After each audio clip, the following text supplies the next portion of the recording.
You, I assume, have a group of advisors that I do. you discuss issues with before. I do. I assume. I don't know. Maybe you don't. Maybe you just go on your own. I But mean, I like to think for myself, but I have people did that... anyone try to talk you out of saying we should temporarily ban Muslims from entering the United States? Well, the word is temporarily, and I have many, many friends who are Muslim, and they're great people, and they actually, some of them, not all of them, I will tell you, some of them aren't so thrilled with what I said, but many of them called me and they said, you know, Donald, you're right, we have a problem. I mean, look, there is a problem. But isn't it un-American and wrong to discriminate against people based on their religion? Yeah, but Jimmy, the problem, I mean, look, I'm for it, but look, we have people coming into our country that are looking to do tremendous harm. You look at look at Paris. Look at what happened in Paris. I mean, these people, they did not come from Sweden, okay? Look at what happened in Paris. Look at what happened last week in California with 14 people dead, other people going to die. They're so badly injured. I mean, we have a real problem. There's a tremendous hatred out there. And what I want to do is find out you can't solve a problem until you find out what's the root cause. And I want to find out what is the problem, what's going on. And it's temporary. I've had so many people call me and say thank you. Now, if you remember, when I did that a week ago, it was like bedlam. All of a sudden, and you watch last night and you see people talking, they're saying, well, Trump has a point. We have to get down to the problem.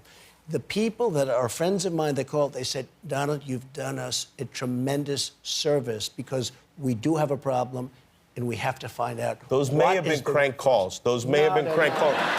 Did you check the caller ID? You know what, Jimmy? They mean it. We've got to get down to the bottom of it. You look at planes being blown out of the sky. I mean, there's some bad stuff happening. There is a lot of bad stuff, but do you think there's any truth to the argument that when you do something like this, when you say something like this, it helps recruiting, it helps ISIS because it makes people angry? You know, somebody who's Muslim and who's never had any of these thoughts goes, why can't I go to Disneyland? Yeah. You know, I really didn't. This has come up probably 2 days ago. A couple of people brought this up. I don't buy it. We need strength. You don't, really? I don't buy that. No, I don't buy that argument. But we need strength in this country. We don't have strength. We don't have, our military is being dissipated. And I'm the one that was against the war. In fact, when I was on your show, I was talking about, I'm the one that was against going into Iraq. I said, you're going to totally destabilize the Middle East.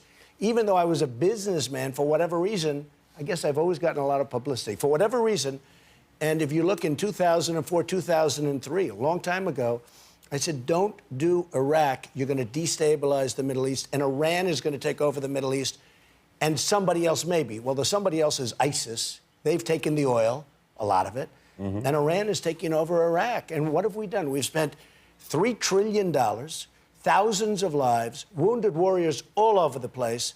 And what do we have? We have nothing. So stupid. And now we have to get back to try and figure out what's happening. But you look at what's happened in the Middle East, it is a mess. If they did nothing, it would have been